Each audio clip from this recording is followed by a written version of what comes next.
பிரியா. நான் அபிநயா. நான் அஸ்மிதா. இன்னைக்கு நம்ம பணியாரம் செய்ய போறோம். நானும் உண்டு. சரி, இதுக்கு தேவையான திங்ஸ்: வெங்காயம், இஞ்சி, கருவேப்பிலை, பச்சை மிளகாய். இது வந்து கட்டிங் போர்ட். இதெல்லாம் இன்கிரீடியன்ட்ஸ் நம்ம எடுத்தது. இப்போ நம்ம வந்து வெங்காயம் உரிக்கலாம். வாங்க உரி.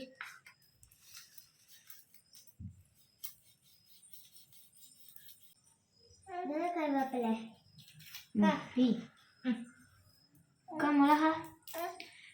அதை வாஷ் பண்ணிய போதும். வாஷ் பண்ணிட்டீங்களா? இல்லை, இதெல்லாமே சேர்த்து வாஷ் பண்ணணும். இஞ்சி வெங்காயத்தை உரிச்சாச்சு. இப்போ வாஷ் பண்ணேன். இஞ்சி நான் பண்ணி கொடுக்குறேன். இல்லைன்னா கை இதெல்லாம் வாஷ் பண்ணிட்டு வர போகிறோம். இப்போ இதெல்லாம் கழுவிட்டு வந்தாச்சு. எல்லாம் கட் பண்ணிடலாம்.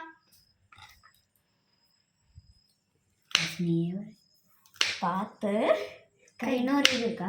கத்தி நைஃப் இருக்கு. அதில் எனக்கு பச்சை மிளகாய் கட் பண்ண வரல.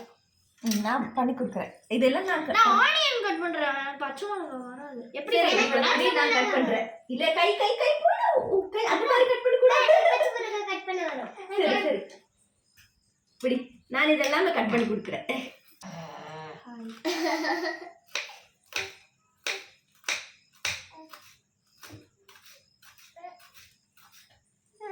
ஏதாவது சொல்லிக்கோ. எது என்ன சொல்ற? என்ன தோன்றோ அது சொல்லு. இப்போ கட் பண்ணிருக்கோம். இப்போ மிளகா கட் பண்ணி முடிச்சாச்சுன்னு காமிக்கிறேன். அந்த மாதிரி இல்லை, அது எல்லாமே கட். இப்போ இஞ்சியை கட் பண்ணிக்கலாம். ஆனால் நான் வெங்காயத்தை கட் பண்ணிக்கலாம்னு சொல்லிட்டேனே. இது யாரெல்லாமே வீட்டில் சொல்லியிருந்தேன். எல்லாரும் இன்ட்ரெஸ்டிங்கா வாட்ச் பண்றோம். எது நீ கட் பண்றத? அப்படியே கீர்த்தி கேமராலே வர மாட்டேங்கிறவா? கீர்த்தி அவளே ஹைட் தான் அவ்வளோதான் இருக்கு.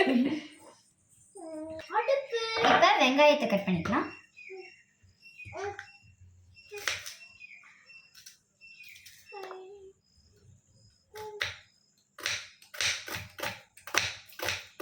ஆனியன் கட் பண்ணும்போது கேர்ஃபுல்லா இருந்துக்கோங்க, ஃபிங்கர் கட் பண்ணாம. யாரும் வீட்டில் இந்த மாதிரி நாங்கள் பண்ணுறோன்ட்டு தனியாக பண்ணிடாதீங்க. எப்பவுமே பெரியவங்க வச்சு தான் சமைக்கணும். நீங்கள் சும்மா இருக்கிறீங்கன்னா வந்துருப்பா போல. சத்தியமா? உண்மையா? ஓகே.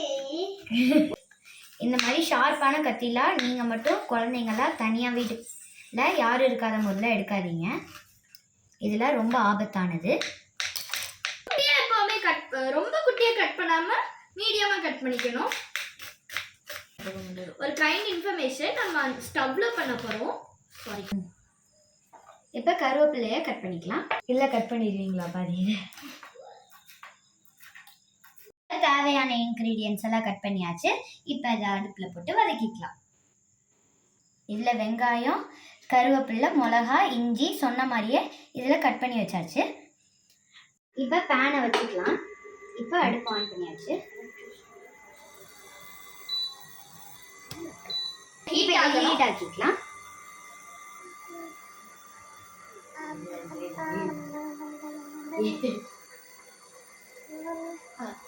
இப்போ ஆயில் நம்ம கொஞ்சம் கடுகு, பொட்டுக்கல்ல, உளுந்து, அப்புறம் கொஞ்சமாக மெயினான ஆயில், கொஞ்சம் கோகோனட் ஆயில் யூஸ் பண்ணிக்கலாம். ஃபர்ஸ்ட்டு இப்போ கொஞ்சமாக ஆயில் ஊற்றிக்கலாம். போதுமாக்கா ஆயில்? இன்னும் ஊற்றுறதா? ஆயில் இந்த அளவுக்கு போட்டுக்கோங்க. எப்போ ஆயில் சூடாகும். ஆயில சூடாக்கிக்கலாம். இப்போ ஆயில் சூடானதுக்கப்புறம் கடுகு போட்டுக்கலாம். சொல்லு. வாசம் ரொம்ப கமக்கமுக்குது. கோகோனட் ஆயில் ஸ்மெல்ல எப்படி இருக்கும் போது பனியார ஸ்மெல் எப்படி இருக்கும்? கீர்த்தி வா கீர்த்தி, நீ மட்டுமே கேமரா வருவீங்க.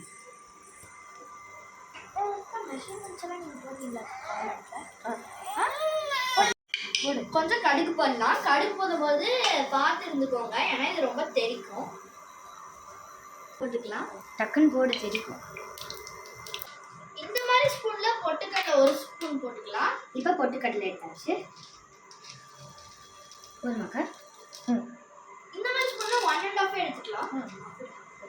போட்டுக்கலாம். இப்போ கொஞ்சம் உளுந்து போட்டுக்கலாம். தாராளமா போடு. நல்லா தெரியும். இப்போ என்னக்கா வெங்காயம் தானே ஒரு 1 மினிட் வதக்கிக்கலாம். நல்லா சொல்லு. இப்போ இஞ்சி போட்டுக்கலாம்.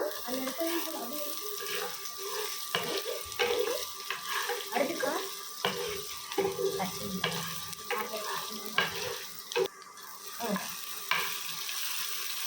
இதை போட்டுக்க அக்கா. அடுத்து கருவேப்பிலை. அடுத்து கருவேப்பிலை போட்டுக்கலாம். இப்போ கடைசியாக வெங்காயம் போட்டுக்கலாம். எப்பவுமே நீங்க மிளகாவை தொட்டுட்டு ஹேண்ட் வாஷ் பண்ணிக்கோங்க.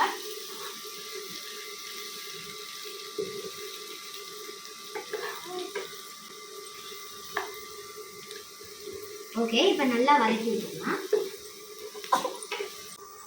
இப்போ கொஞ்சமாக உப்பு போட்டுக்கலாம். நல்லா வதக்கி விட்டுக்கோங்க.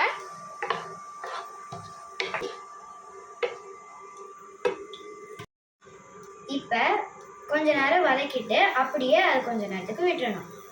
அப்புறம் உளுந்து ஆப்ஷனல், வேணும்னா போட்டுக்கலாம்.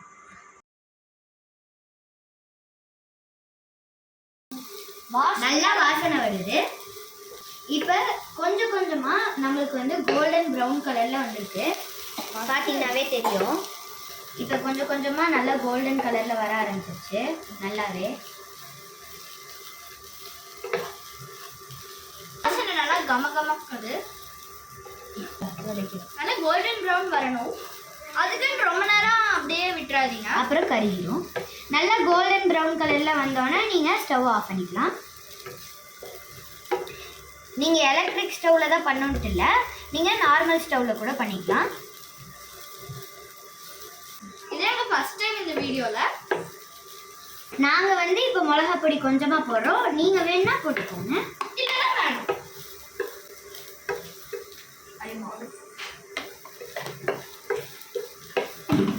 மிளகா பொடி பாருங்க, நல்லா கோல்டன் ப்ரௌனில் வந்துருச்சு. மிளகாப் பொடி போட்டனால உங்களுக்கு எக்ஸ்ட்ரா ப்ரௌனாக தெரியும். ஆனால் இந்த அளவுக்கு கொஞ்சம் வதக்கிக்கோங்க. இப்போ ஆஃப் பண்ணிக்கலாம் ஸ்டவ்வை. இது வந்து மாவு, இதான் இட்லி மாவு. இது வந்து தோசை மாவில் பண்ணால் கொஞ்சம் லூஸாக வரும். அதனால நம்ம இட்லி மாவு திக்காக வர்றதுக்காக எடுத்திருக்கோம். கொஞ்சம் சால்ட் எடுத்துக்கலாம். நம்ம பிங்க் சால்ட் எடுத்துருக்கோம், ஏன்னா வந்து இது நம்ம பிளட் ப்ரெஷருக்கு ரொம்ப ஹெல்ப் பண்ணும். நம்ம ஃபுட்டில் கலந்து சாப்பிட்டோன்னா பிபி வராது. கொஞ்சம் கலக்கிக்கலாம் நல்லா.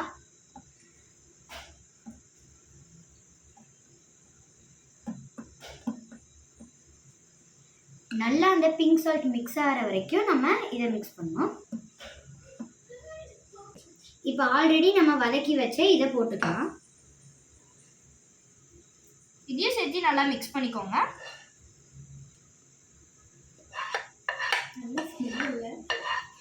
நல்லா ஸ்மெல் அடிக்குது.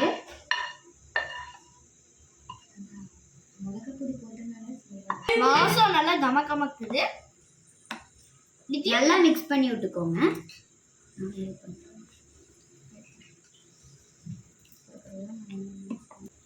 இப்போ நல்லா இது எல்லா மாவோட மிக்ஸ் ஆகிற வரைக்கும் நம்ம மிக்ஸ் பண்ணிக்கலாம். இந்த மாதிரி இருக்கணும். இப்போ எல்லாத்தையும் மிக்ஸ் பண்ணியாச்சு மாவை. பாருங்க, இட்லி மாவில் செஞ்சனால நல்லா திக்காக இருக்குது பேட்ரு. இதே தோசை மாவுனா நல்லா தின்னாக வந்திருக்கும். பண்ண முடியாது, தின்னா மாவு வந்து அப்படியே வலியும். அதனால தான் நம்ம இட்லி மாவு எடுத்திருக்கோம். பாருங்க, பார்க்கவே சூப்பரா இருக்கு. கீழே ஊற்றும் போது நம்மளுக்கு இதில் இது பண்ணும் போதே கலக்கும் போதே பார்த்தீங்கன்னா அந்த திக்னஸ் தெரியுது பாருங்க. பனியாரக்கல் எடுத்துக்கலாம்.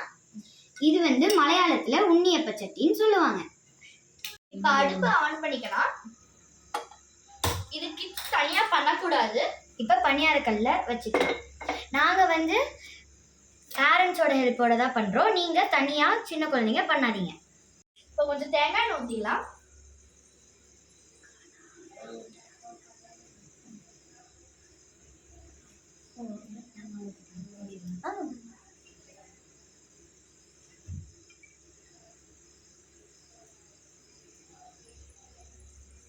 ஹைபரி இது பெரியவங்களோட ஹெல்ப் வச்சு தான் பண்ணணும், கிட்ஸ் தனியா பண்ணணும். ஹைபரி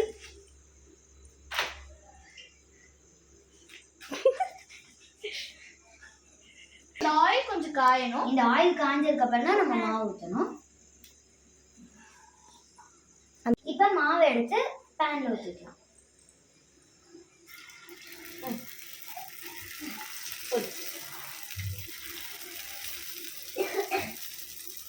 இப்போ எல்லா இதுலேயும் இதே மாதிரி ஊற்றிக்கலாம்.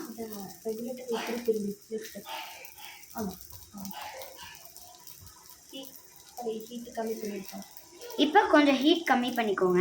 சிம்ல வச்சுக்கோங்க. ரொம்ப நிறைய பேட்டர் ஊத்தி இருக்க கூடாது, அதனால அது வராது.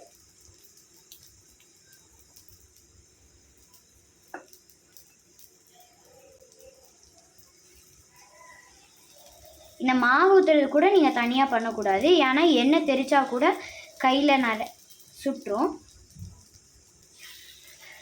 இப்போ எல்லா இதுலேயும் இதே மாதிரியும் ஊற்றிக்கலாம். இப்போ க்ளோஸ் பண்ணிக்கலாம்.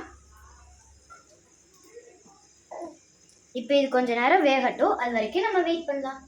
இப்போ இதை எடுத்து வெந்துருச்சான்னு செக் பண்ணிக்கலாம். இப்போ வேகலை, இப்போ திருப்பி மூடி வச்சிடலாம். வெந்ததுக்கப்புறம் திருப்பி போட்டால் போதும்.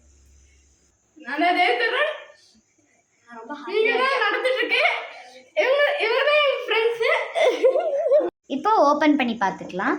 இப்போ கொஞ்சம் வெந்திருக்கு. இப்போ இது வெந்துருச்சு, இதை திருப்பி போட்டுக்கலாம். நல்லா வெந்திருக்கு கீழே. இப்போ அது வேகட்டும்.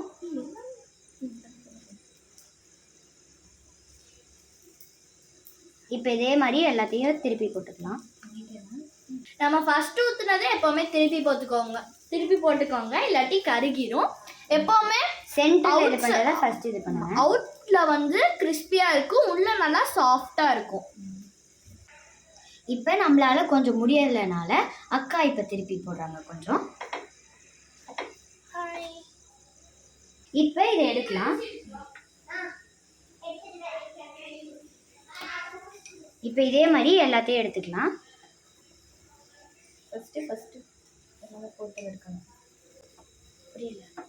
ஃபர்ஸ்ட் திருப்பி போட்டது எப்பவுமே ஃபர்ஸ்ட் எடுத்துறணும் வெளியில. சென்டர்ல இருக்கிறத நீங்க ஃபர்ஸ்ட் எடுத்துருங்க.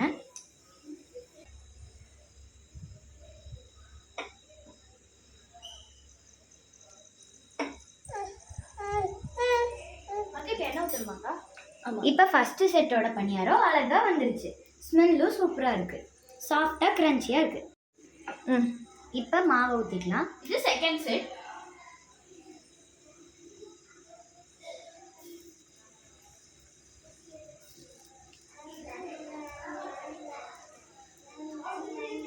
ஃபர்ஸ்ட் சென்டர்ல இருந்து ஆரம்பிங்க ஊற்றும் போது. எப்பவுமே பேட்டரை மிக்ஸ் பண்ணி எடுத்துக்கோங்க.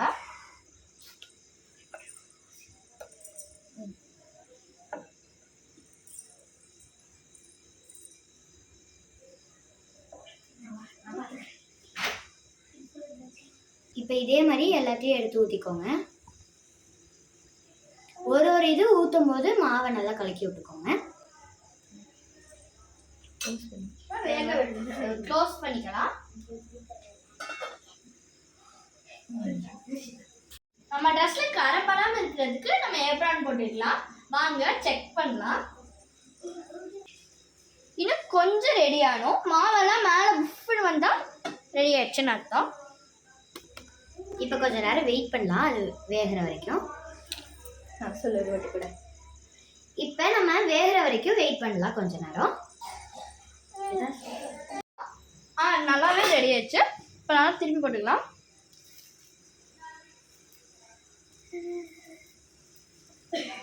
பாருங்க நல்லா வெந்திருக்கு. ஃபர்ஸ்ட் போட்டது எப்பவுமே இது பண்ணிடுங்க. இப்போ எல்லாத்தையும் பரட்டி போட்டாச்சு. இப்போ இது கொஞ்ச நேரம் வேகட்டும். இப்போ க்ளோஸ் பண்ணி வச்சிடலாம். இப்போ இது வேகிற வரைக்கும் கொஞ்ச நேரத்துக்கு வெயிட் பண்ணலாம். ஒரு வாட்டி கூட இது வேகிறதுக்கு கொஞ்ச நேரம் வெயிட் பண்ணலாம். வாசம் நல்லா நம்ம கலக்குது. இப்போ நம்ம இதை எடுத்து நம்ம பவுலில் போட்டுடலாம். மம்மி ஃபர்ஸ்ட் எடுத்து போட்டுருங்க.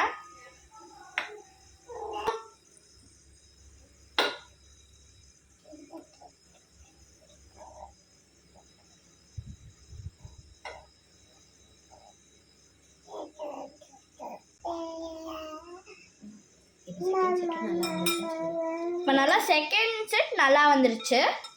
இப்போ தேர்ட் செட் ஊற்ற போகிறோம் அடுத்து.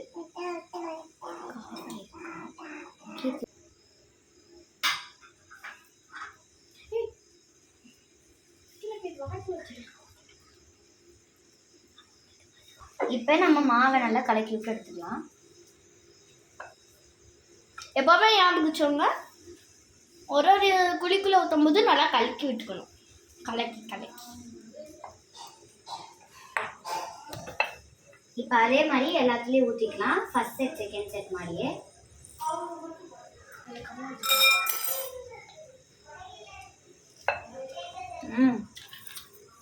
நல்லா தான் இருக்கு. இது டேஸ்ட் பண்ணி பாருங்க, நல்ல ப்ரௌன் ஷேட் இருக்கு. இப்போ க்ளோஸ் பண்ணி வச்சுக்கலாம். இப்போ எல்லாமே திருப்பி போட்டாச்சு. வாசனை நல்லா கமகமக்கு. இப்போ நம்ம பணியாரம் எல்லாம் வெந்துருச்சு, எடுத்துடலாம். ஃபுல்லாக மாவு முடிச்சுட்டு சென்டர் ஃபர்ஸ்ட். உங்களுக்கு பார்த்தாலே தெரியும் இதெல்லாம் நல்லா கிரன்ச்சியாக இருக்கு. உள்ள நல்லா இப்போ பணியாரம் செம்ம டெலிஷியஸாக ரெடி ஆயிடுச்சு. பார்த்தாவே தெரியும் செம்ம சாஃப்டாக இருக்கு. இப்போ நம்ம பிச்சு பார்க்கலாம். பாருங்க, பார்த்தாவே தெரியுது செம்ம சாஃப்டாக இருக்கு. வெளியில நல்லா கிரன்ச்சியாக இருக்கு. இப்போ டேஸ்ட் பண்ணி பார்க்கலாம்.